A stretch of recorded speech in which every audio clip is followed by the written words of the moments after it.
Welcome to the Latin American Perspectives podcast. My name is Alexander Scott. I am your host, and I am recording this podcast for you from Orange County, California. For today's episode of the show, I am very excited to have met with prolific intellectual, academic, and LAP participating editor Ronaldo Munck to discuss the new July 2022 issue of LAP titled Marxism, Critical Thinking, and Andean Futures, which Professor Munck co-edited with scholars Pascual Garcia Macias and Karina Ponce. Now, I am particularly excited about this episode because finally on this show, we're beginning to engage in a conversation of José Carlos Mariátegui. Now, for our English-speaking listeners and listeners based in the United States and the global north more generally, many of you may not have heard of José Carlos Mariátegui. But for people who study Latin America and engaged in Latin American politics and Latin American studies, José Carlos Mariátegui is undeniably one of, if not the most important and prolific Marxist and leftist intellectual in the 20th century history of Latin America. In addition to a very interesting conversation about Mariátegui, Professor Munck also engages us in a conversation about the theme of Andean Futures, the importance of utopian thinking, as well as the relevance of more contemporary intellectuals coming out of South America. Now, with that being said, let's get to the interview.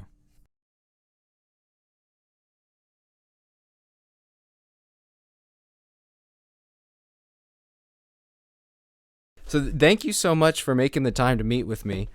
Sorry I was 5 minutes late. Where I'm recording, the building was locked and I had to have my friend come let me in. So I'm not sure if we were planning on having the others join us. No, they're not able. One of them is up in the hills in Ecuador and the other is in the north of Mexico, and the time is all wrong. No, they're happy for me to talk for the group. Okay, awesome. Just to start, the question I ask all of our guests is, could you provide just a brief overview of the issue and how it came about? Yes, certainly, Alex. Thank you very much for that. This issue of Mariátegui and critical thinking in the Andes has been building for a good 2 or 3 years now. As you know, there's sometimes quite a long lead-in period. Our thinking was to capture thinking from the Andean region, not just Mariátegui, who would be known to some extent in the English-speaking world, but also René Zavaleta Mercado from Bolivia, Agustín Cueva from Ecuador, and Orlando Falsborda from Colombia. So the idea was we trawled through our own Latin American networks, as well as the Latin American Perspectives' own advertising of a special issue. And it was gradually pulled together with myself, Pascual Garcia, who is from Mexico but works in Ecuador. Karina Ponce is from Ecuador and works in Ecuador. I worked with them both a couple of years ago when I had a year in Ecuador. So the collaboration started there. I think we pulled together an extremely interesting, really quite influential group of papers. Like we've covered not only the obvious ones around Mariátegui and his politics, but also Mariátegui and the women's question, Mariátegui and peasant struggles and relating it to Hugo Blanco in Peru, and obviously his approach to the indigenous question. And I think what we did on Zavaleta Mercado, Cueva and Falsborda is quite unique. I mean, they are hardly mentioned in the English language literature, except for Falsborda, insofar as he used to write on participatory methodology. So that bit of him is known, not so much as politics. So I think overall, we try to deliver what it says on the tin: Marxism, critical thinking, and Andean Futures. But it's up now to others to read it and get a sense themselves. They might like some things, they might not like others. They might say this is missing or that is missing, which is fine. But we do hope we'll be starting up a debate in English, already in Spanish. There's already some of it, but not even in Spanish, you don't get all four pulled together. So that is quite unique, I would say. Yeah, I would say that is very unique, and This is just a really exciting enterprise. As somebody who's based in the United States, who was educated in the United States and came to Latin American studies from the US, Mariátegui is a very, I think, a very important figure, but one that is still not that well known and talked about among many people in the traditional social sciences in the US and even the left in the United States, the political left, I mean. So before we get into a discussion of Mariátegui's theories and ideas, could you provide just some brief information on who Mariátegui was as an individual and how he came to be this really prolific political organizer and intellectual? Yes, and obviously I will do it briefly. He is now widely regarded as the first and the most important Marxist thinker in Latin America. I think that's widely accepted, and not just on the political left, as you call it. I think there's an understanding he was doing something original. He was born in 1894 to a sort of middle-class provincial family. He died extremely young. He barely passed 30. He died in 1930. He had various illnesses and to do with his mobility. He had one leg amputated, and then towards the end of his life, his other one. Politically, he was a journalist. He worked for, believe it or not, Turf, which was the horse racing journal in Lima. He gradually became involved in trade unions. And then in the early 1920s, he was exiled to Europe. In Europe, he, in a sense, became politicized through meeting. Just think of the 1920s in Europe. In France, various, not only political circles, Henri Barbusse and that, but also literary circles. He was always as much interested in literature and culture as he was in politics. In Germany, he learned German to be able to read the Marxist text in the original, but where he really came into his own was in Italy, where he mixed with Antonio Gramsci's budding council communist movement, mid-20s. 1919 was, of course, the year of the big Turin strikes. It's not clear whether Mariátegui met Gramsci at the founding of the Communist Party in 1921 or not, but there's a sort of parallel with Gramsci from then on out. He returns to Peru 1925, so he only has a very brief career.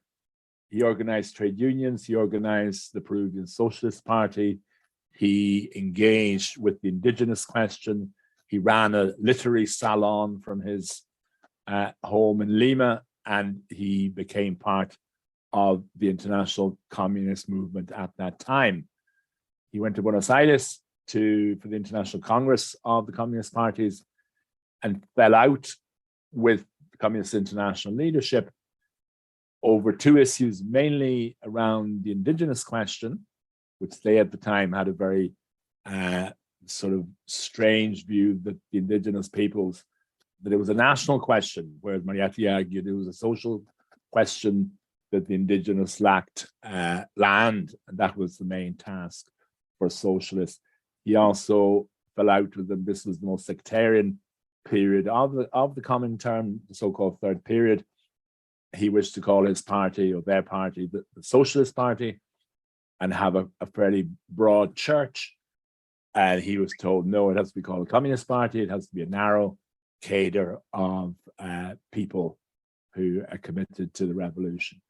So in that sense, he was a Gramscian. He wanted to build up hegemony. He wanted to build up the ideas of socialism, and that you couldn't just impose them. And above all, and his significance in Latin America today, is the indigenous question was full frontal domain issue. Obviously in Peru, obviously in the Andean countries, but I think now more widely applicable, including the Southern Cone.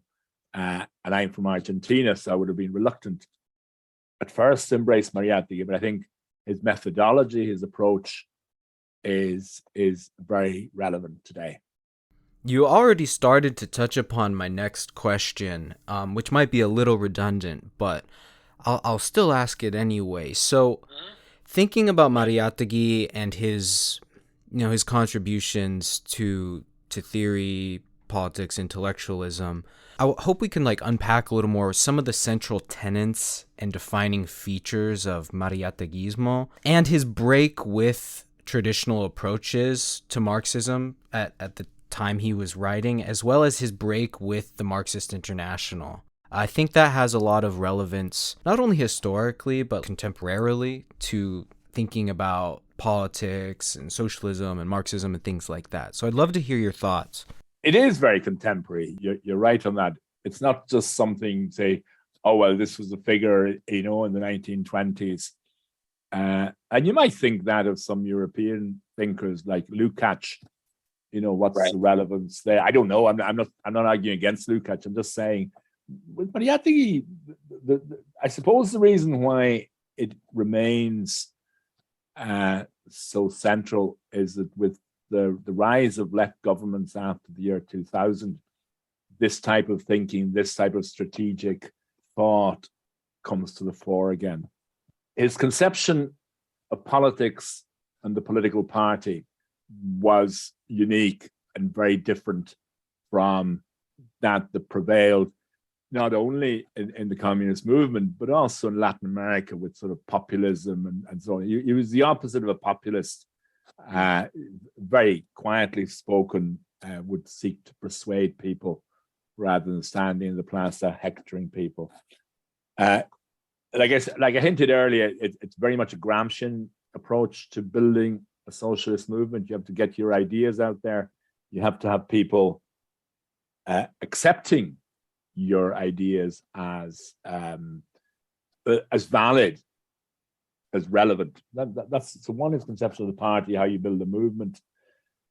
Secondly, basically in a country like Peru, where 60-70% of the population are of indigenous origin, you cannot have socialism without the indigenous movement on board. That's basically fairly obvious. Even in Argentina and Chile, where indigenous populations were wiped out, the indigenous question, the Mapuche question, is coming to the fore. So Gramsci is relevant on that. The third, and I'll probably just keep it to three, is his emphasis on culture. His famous book, the seven essays, the Siete Ensayos, the last one, which is on literature, is by far the longest. And people think, why is this political thinker writing about culture and literature? And then if you think about Gramsci, was also very engaged with culture and theater and God knows what. So it's not unusual.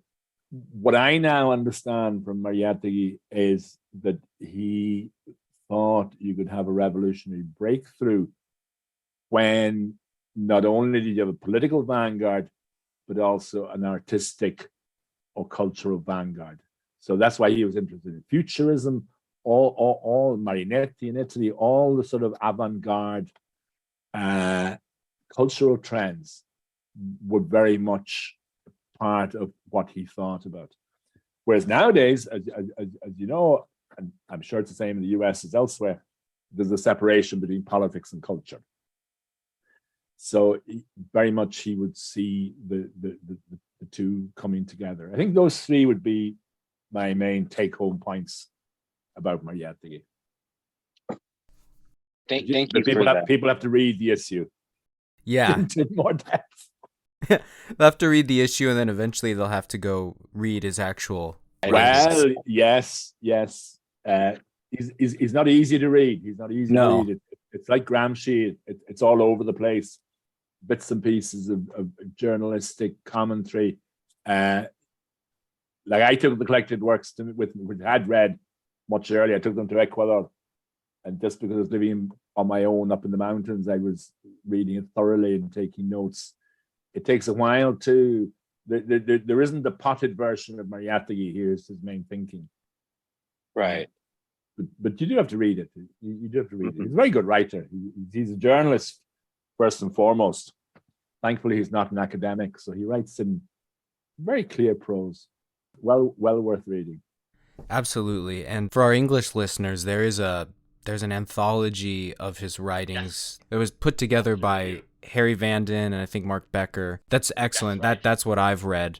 That is a good collection in English. It's not the same. The same as like when Gramsci became popular in Europe in the 1970s. Gramsci was known for Lawrence and Wishart selections from the prison notebooks, which became the sort of the accepted version. So when you organize very disparate thought, it's not the same as the complexity of that thought, if you see what I mean. But having said that, it's as good as you have in English, like, you know what I mean? So yes, it would be the starting point. Now, just to go back to Mariáteguismo and his thinking and his contribution to Marxist analysis of Latin America and the global South, you touched upon a lot of really interesting things that, to me, make sense why there was this break with the Third International, with traditional Marxist-Leninist approaches to the party and the vanguard and the political project. Maybe we could unpack those a little more. Why some of his ideas posed real challenges to the Third International? Well, I mean, the problem is that the Third International at that particular time, you're talking 1925, 1926, Lenin dies in 1924. You're moving into a period where Stalin is beginning to take over the party machinery. And the Comintern, the Communist International, is becoming an arm of the Russian state. It's becoming an arm of the Russian leadership. Whatever openness and flexibility there was in the past was no longer operative.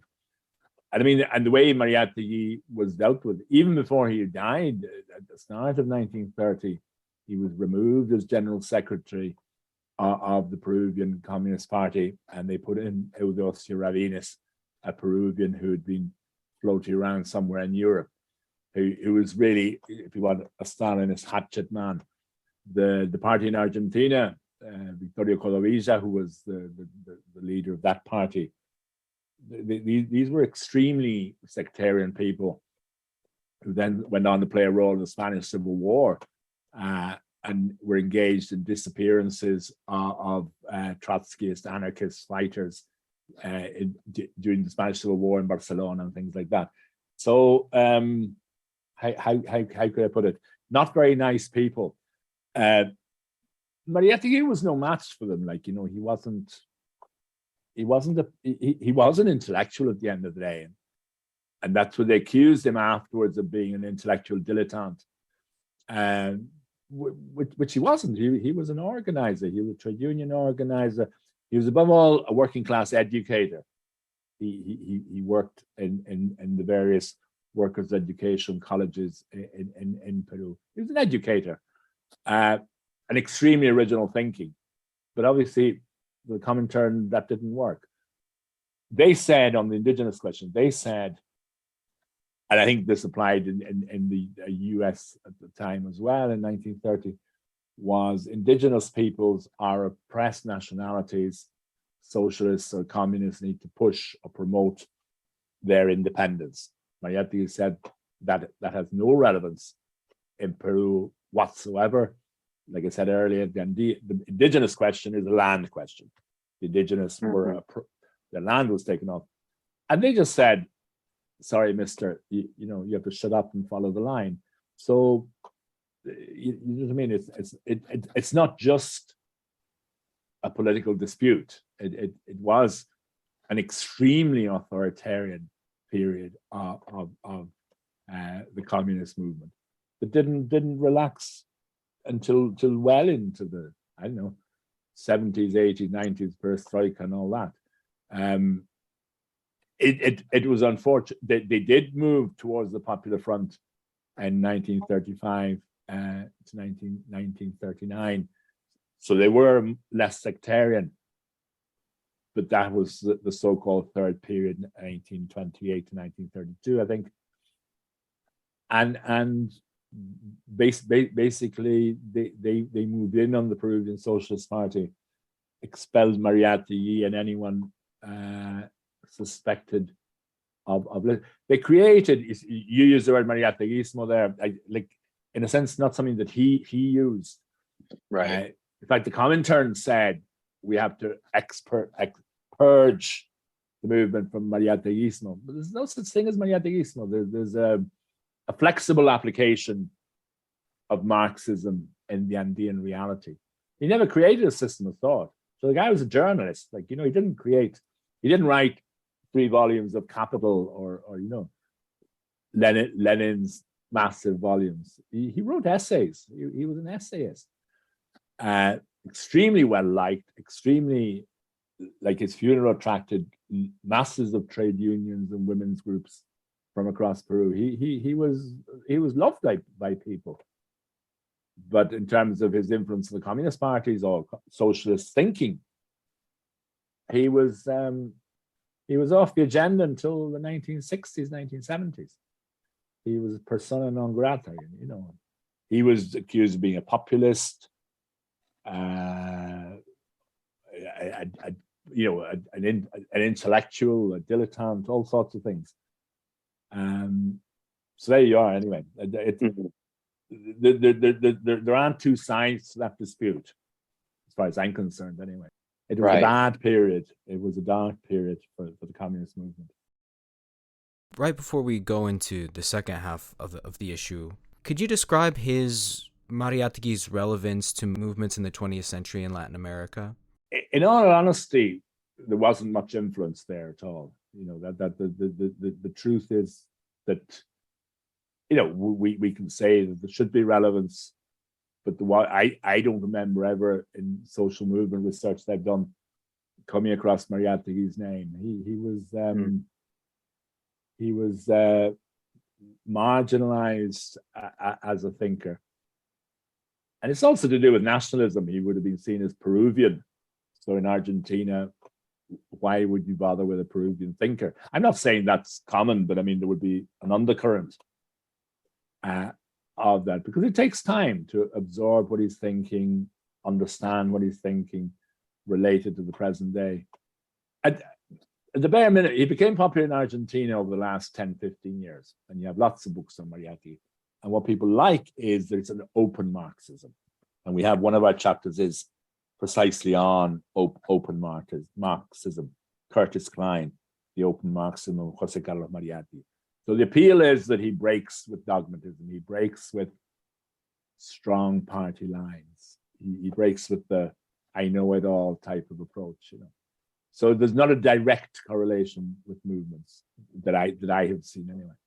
Now, the second half of the issue is equally interesting because it's divided between essays diving into the thinking of Mariátegui, the history of his ideas, and then the second half is a little different. And I'm interested to talk to you about that second section where you move from Mariátegui to the critical and influential Andean thinkers of more recent years like René Zavaleta Mercado, Agustín Cueva, and Orlando Falsbordo. And you all argue that these thinkers can help us in different ways, and they're complementary to the development of Andean decolonial problematics and praxes. So I'd love to hear your thoughts on that. Yeah, I mean, it's not as easy to present a coherent view as I'm happy to do in relation to José Carlos Mariátegui. And to be honest, when I first mooted these thinkers to Pascual and Carina, they more or less looked to me and said, well, why? Like, what have they got in common?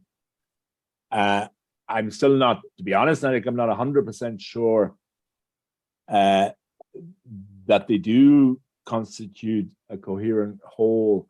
And I think in our introduction, we do say it's not a question of putting these 4 thinkers together and getting an Andean Marxism. I don't think that is our purpose. I don't think that is our intention. What is our intention then would be that in different ways, to greater or lesser extent. Well, first of all, they were all three influenced by Mariátegui, right? So in that sense, there's a common lineage there. But they're also very different in terms of their politics. They're very different in terms of their thinking. Briefly on all three of them. Agustín Cueva was an Ecuadorian political scientist, member of the Communist Party of that country. He was influential in the early days of dependency theory. He was influential in the political analysis of Ecuador. He would be hostile to perhaps the reception of Mariátegui in the Southern Cone. José called it. It's getting complicated here. He was hostile to it. He was hostile to it because he would be defensive vis-a-vis the Communist Party tradition, if that makes sense, right? Mm-hmm. Having said that, he very much absorbs the Mariátegui message, the Mariátegui way of thinking. So he's a flexible orthodox Marxist, if that makes any sense. Soler de Mercado comes from a completely different tradition. He comes from the nationalist movements, the MNR in Bolivia. He absorbs his Marxism only in the late 70s, early 1980s. And to my mind, is one of the most original thinkers in Latin America at that time. I think precisely because he wasn't an orthodox Marxist. He was a nationalist who came to Marxism and developed some very interesting analysis of dual power in Bolivia, of the indigenous question, a very flexible, very open thinker. And that's why I would see him in the Mariátegui tradition. Orlando Falsborda is possibly the odd one out here, not a political actor, not a political scientist, very much an educator. Like I mentioned earlier, I didn't mention he studied in the US, he did his PhD in the US, he was into rural movements, peasant movements, and only towards the end of his life does he becomes part of the sort of left movements in Latin America, in Colombia.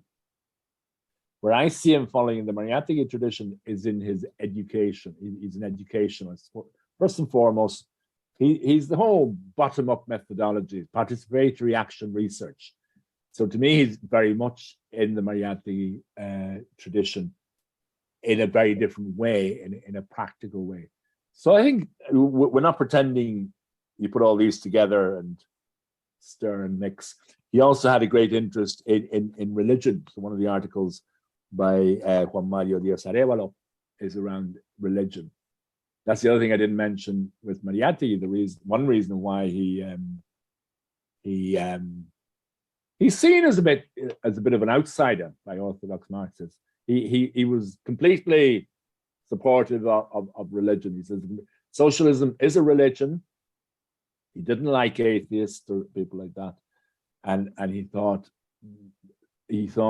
movements for social change would have a religious component, as did Orlando Falsborda. So there's that crossover with liberation theology, which to me is interesting, that these are not just orthodox political thinkers. Agustín Cueva would be quite orthodox. He would just be a critical Marxist intellectual or political scientist.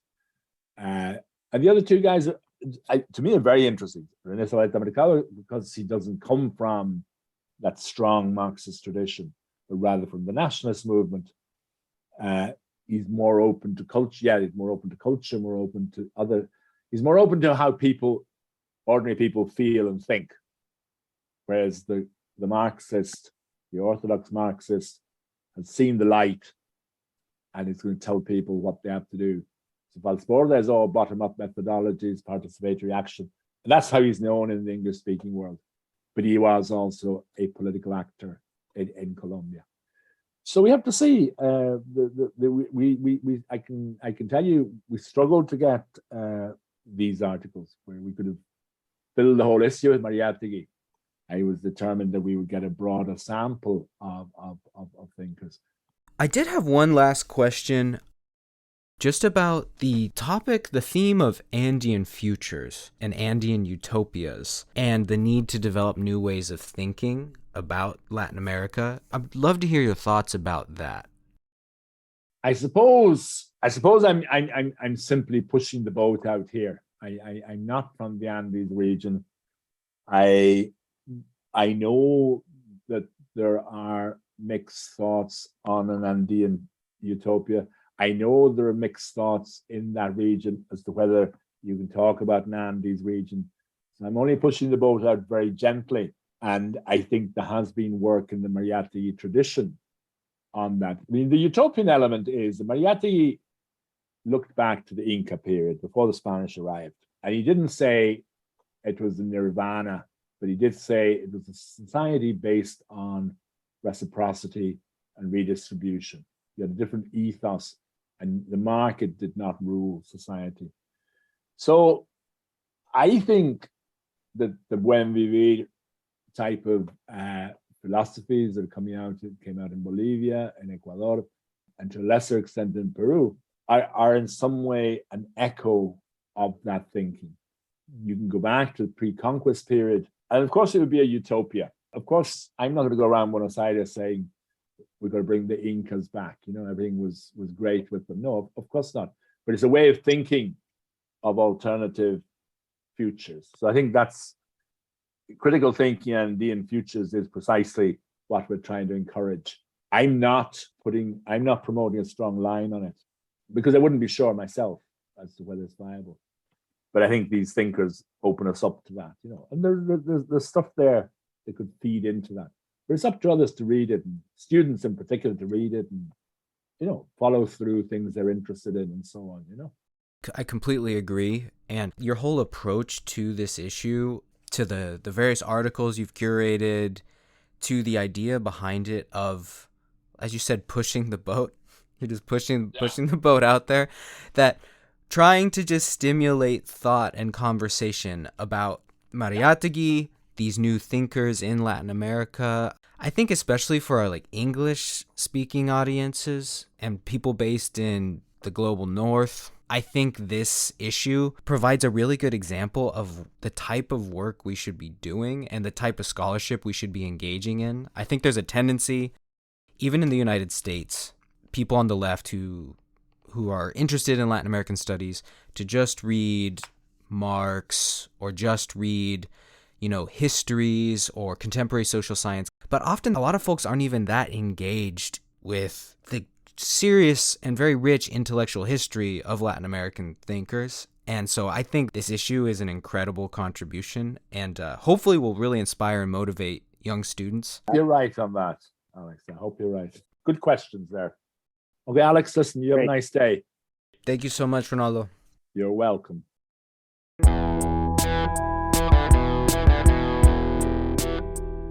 That is all the time we have for today, but thank you so much for listening in. Ronaldo's new issue of LAP is available online at latinamericanperspectives.com and through the LAP page at sagejournals.com. Check the show notes for links to where you can access a copy and for information for how you can get in touch with us. If you enjoy the show and would like to receive updates about Latin American news, current events, and content from our journal, please don't forget to follow us on any of our social media pages on Facebook, Twitter, and Instagram. And be sure to listen in to our next episode. Hasta la próxima. Gracias.